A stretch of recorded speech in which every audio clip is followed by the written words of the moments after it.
نظر کا لگنا حقیقت ہے، اور یہ آپ صلی اللہ علیہ وسلم کی حدیث سے بھی ثابت ہوتا ہے.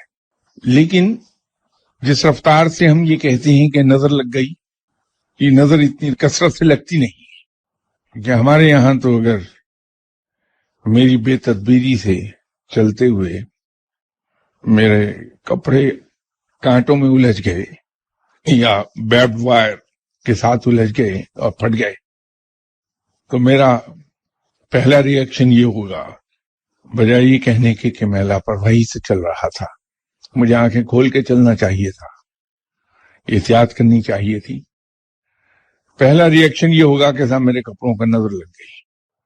اپنا تمام الزام ہم نظر کو دیتی.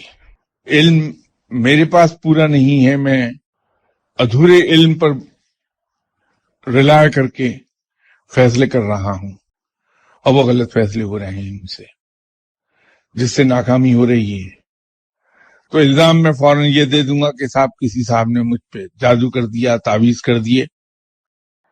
کہ جہاں ہماری بے تدبیری سے، بے احتیاطی سے معاملات خراب ہوتے ہیں، ہم یہ کہہ دیتے ہیں کہ صاحب نظر لگ گئی، جبکہ 99.9% کیسز میں اپنی ہی بے تدبیری کو دخل ہوتا ہے.